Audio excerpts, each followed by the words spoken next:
찬송가 450장입니다. 찬송가 450장. 내 평생 소원 이것뿐 주의 일하다가 이 세상 이별하는 날 주 앞에 가리라. 꿈같이 어때 세상 일 취할 것 무엇냐. 이 수고한 많아여도 헛된 것뿐일세. 불같은 시험 많으나 겁내지 맙시다. 구주의 권능 크시니 이기고 남겠네. 금보다 귀한 믿음은 참복의 대도다. 이 진리 믿는 사람들 다 복을 받겠네. 살같이 빠른 광음을 주 위에 아끼세. 온 몸과 마음을 바치고 힘써서 일하세.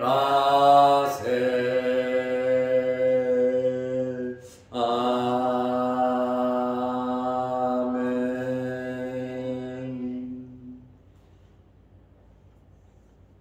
사도신경으로 우리의 신앙을 고백하겠습니다.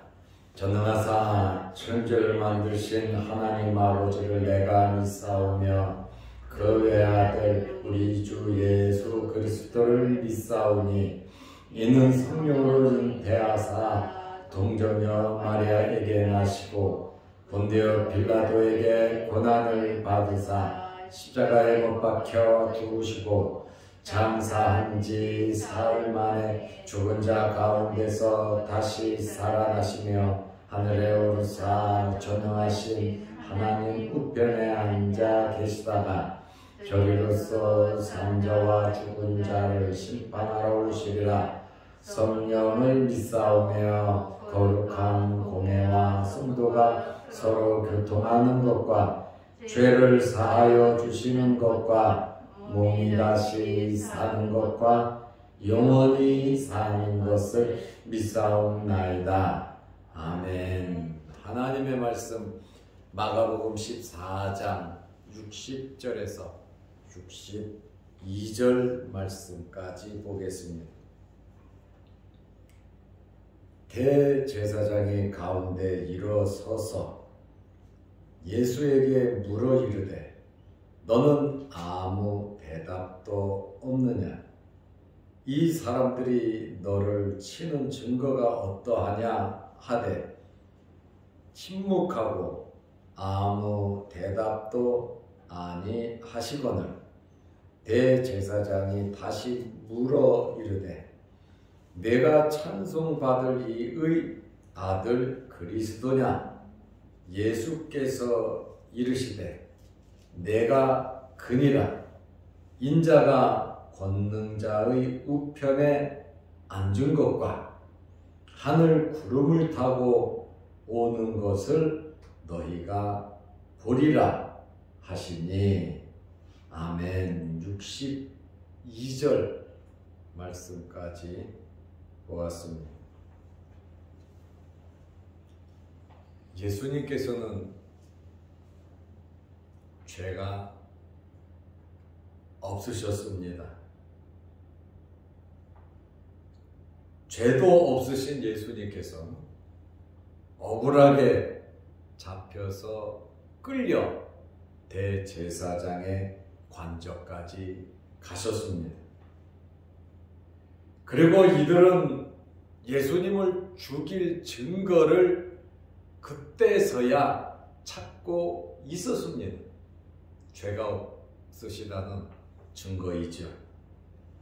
거짓 증인들을 이 사람 저 사람 세워서 거짓 증인을 통해서 예수님을 죽이려고 예수님 앞에서 많은 사람들이 거짓 증언을 하고 있는데 예수님께서는 아무 말씀도 하시지 않으셨습니다. 속된 말로 지렁이도 밟으면 꿈틀한다고 하는데 예수님께서는 죄가 없으시면서도 거짓 증인들을 세우고 또 끌려서 대제사장의 관저까지 가고 수치수고를 당하고 정말 억울하고 속상하셨지만 아무 말씀도 안 하셨습니다. 왜 그러셨을까요?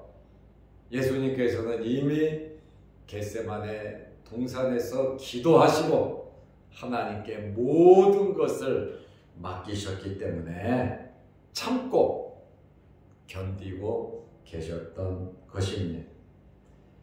그런데 참 거짓 증인들을 세워서 말을 할 때 그 말을 듣는다는 것이 아닌데 그렇게 한 적이 없는데 저거는 꾸며낸 말인데 그러시면서도 아무 말씀을 안 하셨다. 입장 바꿔놓고 생각하면 우리는 속이 터지고 미칠 겁니다. 그러나 예수님께서는 침묵하셨습니다. 예수님께서 침묵하시니까 대제사장이 적지 않게 당황을 했습니다. 그리고 조급해진 겁니다. 야밤에 검과 몽치를 들고 죄인 다루듯이 예수님을 잡아왔는데 아무 말씀도 안 하시니까 당황이 되고 굉장히 대제사장 입장에서 조급했던 것 같습니다. 무슨 말씀을 하셔야 꼬투리라도 잡을 텐데 예수님께서 아무 말씀 안 하시니까 대제사장이 직접 신문을 했습니다.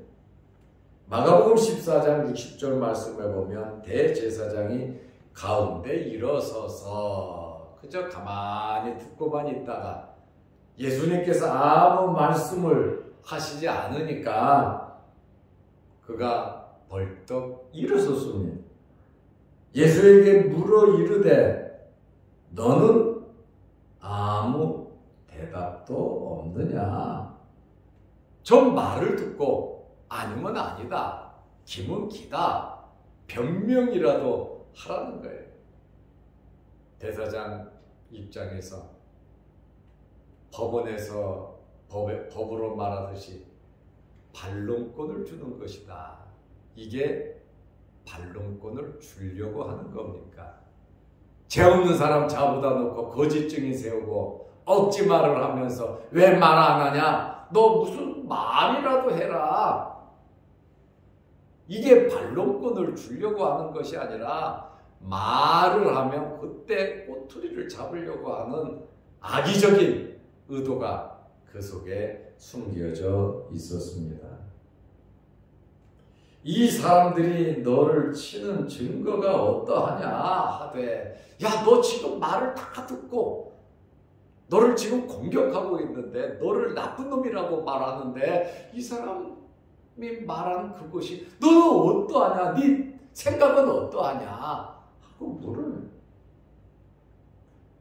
마가복음 14장 61절에 보면 침묵하고 아무 대답도 아니 하시거늘 대제사장이 물어도 아무 말씀도 하시지 않으셨어요.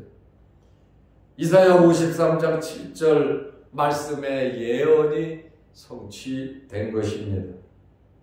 그가 곤욕을 당해 괴로울 때도 그 입을 열지 아니하셨느니라. 곤욕과 또 괴로움, 속상하죠. 뒤집어 씌우니까. 그래도 입을 열지 않았다고 이사야 53장 7절 예언의 말씀이 이루어졌습니다. 그리고 시편 38편 13절 14절 말씀이 이루어졌습니다. 나는 귀머거리고 나는 벙어리처럼 듣지 못한 것처럼 나는 아무 말도 하지 아니하였다. 그리고 15절에 보면 모든 것을 전능하신 여호와 하나님께 맡겼다. 이렇게 시편 38편 13절 14절 15절에 하나님께 맡겼기 때문에 쓸데없는 변명 이야기 안 하실 것이다 라고 하는 예언이 그대로 이루어졌어요. 예수님의 삶은 구약 성경에 예언된 말씀을 이루시기 위해서 한 걸음 한 걸음 살아가셨어요. 말씀을 이루셨다는 거예요. 오늘 우리는 어떻게 살아야 되겠습니까? 우리에게 주신 말씀 그대로 살아가시기를 바랍니다. 예수님은 말씀을 이루기 위해서 사셨고 우리는 말씀을 지키면서 살아가야 하는 것입니다. 말씀을 지키면서 살아가려고 할 때 하나님께서 함께 하시고 하나님께서 도와주시고 하나님께서 여러분들에게 복을 내려 주실 겁니다. 왜냐하면 말씀에는 능력이 있어요. 말씀에는 생명이 있어요. 말씀에는 힘이 있다라고 하는 그러한 말씀입니다. 대제사장이 다시 물어 이르되, 이제 대제사장이 예수님에게 묻습니다. 내가 찬송받을 이의 아들 그리스도냐? 찬송받을 이 여호와 하나님이죠. 이스라엘 사람들은 여호와 하나님에 대한 호칭을 잘 쓰지 않기 때문에 두려워서 잘 안 씁니다. 그러다 보니까 내가 찬송받을 이 하나님의 아들 그리스도냐 하고 묻습니다. 다시 말을 하면 네가 성경에 예언된 메시아냐? 그 질문이에요. 그런데 예수님께서 그 말까지 침묵하실 수는 없으셨다. 그 말이에요. 네가 하나님의 아들 그리스도냐? 메시아냐?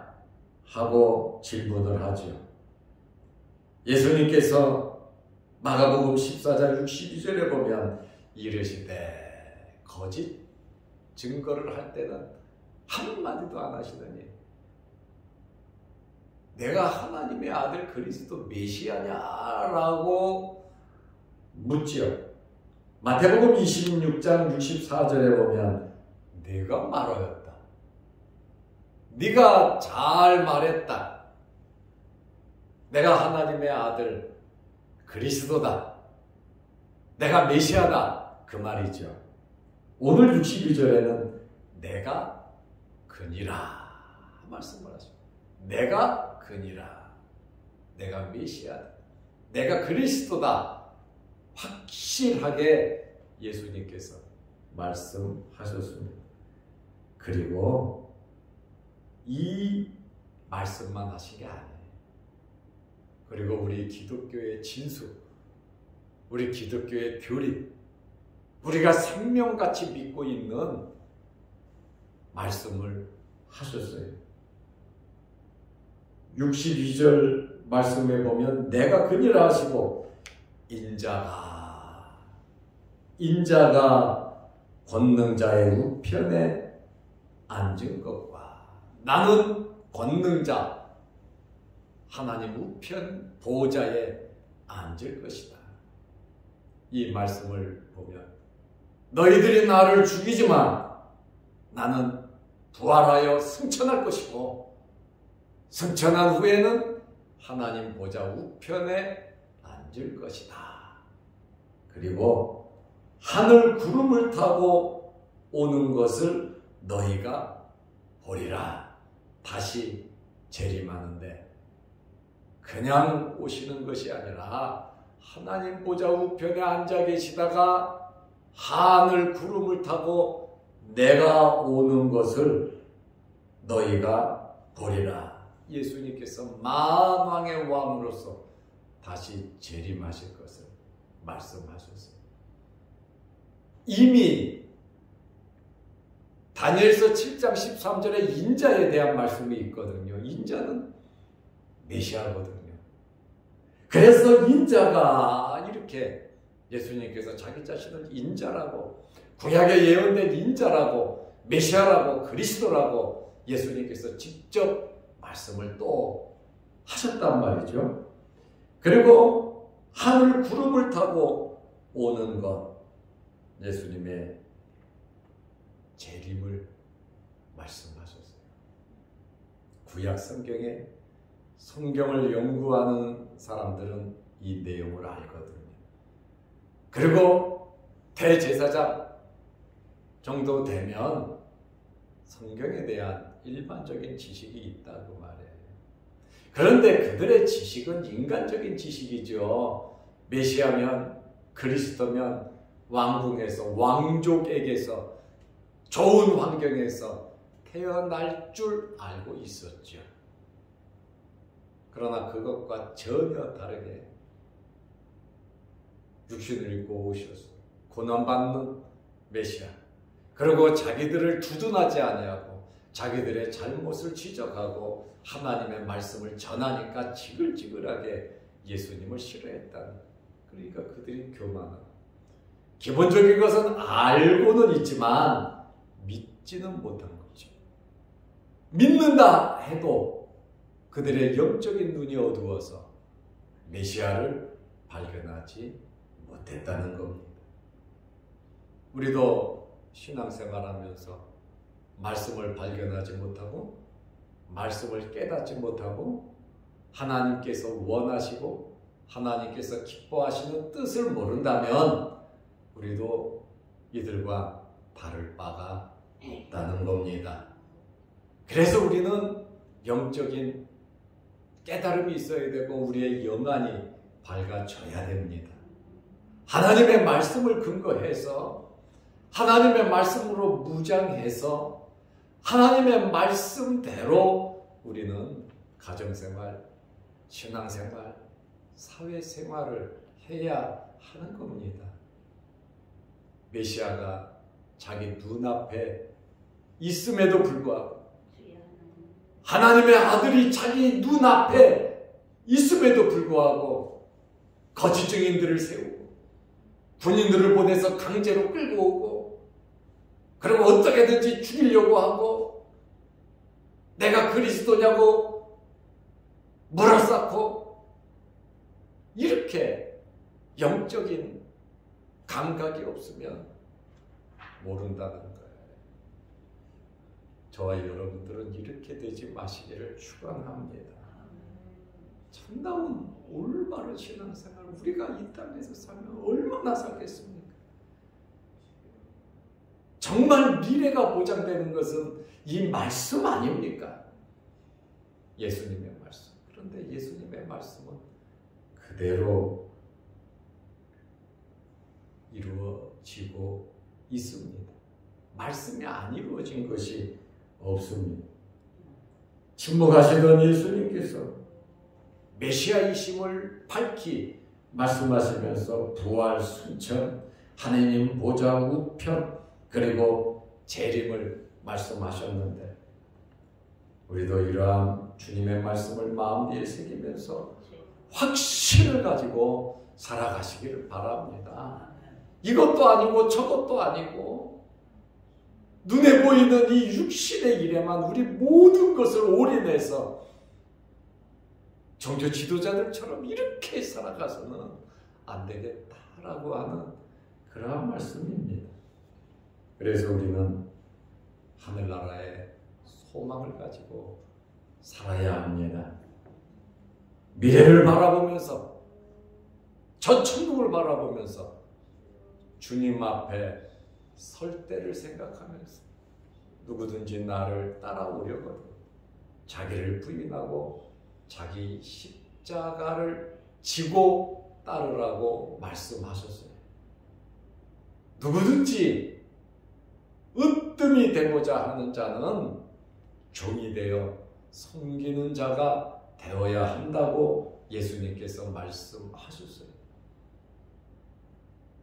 나는 대속물로 생명을 주기 위해서, 내 목숨을 주기 위해서 이 땅에 오셨노라고 주님은 말씀하시고, 십자가를 지시기 위해서 한 발자국 한 발자국 나아가시는 중에 겟세마네 동산에서 기도하시고, 이제 잡혀서 대제사장의 관저까지 가셨지만 침묵하셨고, 메시아임을 밝히 말씀하시면서 내가 그니라, 이 주님의 말씀이 저와 여러분에게 생명이 되고, 내가 그니라, 이 말씀을 마음비에 새기면서 예수 그리스도 중심으로, 말씀 중심으로 살아가시기를 바랍니다. 기도하겠습니다. 하나님 아버지, 내가 그니라 말씀하시면서 인자가 권능자의 우편에 앉을 것이고 하늘 구름을 타고 오는 것을 너희가 보리라 예수님께서 밝히 말씀을 하셨습니다. 저들은 어떻게 해서든지 예수님을 죽이려고 했습니다. 우리는 어떻게 해서든지 주님의 말씀을 앞세우며 주님의 말씀대로 살아가게 하여 주시옵소서.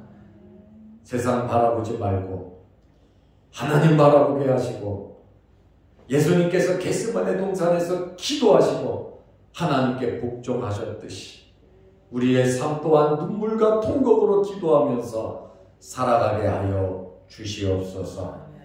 오늘도 이 새벽에 우리를 주의 전으로 모아주시고 예배드리게 하심을 감사합니다. 또한 머리 숙여 기도합니다. 우리의 기도에 응답하여 주시옵소서. 또한 영상 유튜브를 보면서 말씀을 듣는 성도들에게도 내가 그니라 하신 이 주님의 말씀을 마음에 새기며 예수 그리스도를 발견하고 주님의 말씀대로 순종하며 살아가게 하여 주시옵소서. 오늘도 수요일 저녁 예배로 모일 때에 함께하여 주시고 예배드리는 것이 우리 인생의 본분인 것을 알고 날마다 예배드리는 삶이 되게 하여 주옵소서. 주어지는 날씨에 우리 몸 상하지 않도록 하나님께서 건강으로 우리를 지켜주시고 육신의 질병으로 어려움을 당하는 성도들 어루만지셔서 깨끗하게 치료하여 주옵소서. 예수님의 이름으로 기도드리옵나이다. 아멘. 하늘에 계신 우리 아버지여, 이름이 거룩히 여김을 받으시오며 나라의 마옵시며 뜻이 하늘에서 이룬 것 같이 땅에서도 이루어지다.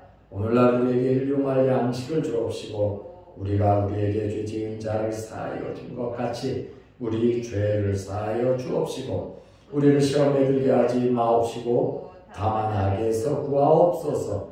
대개 나라와 권세와 영광의 아버지께 영원히 있사옵나이다. 아멘. 자유롭게 기도하시기 바랍니다.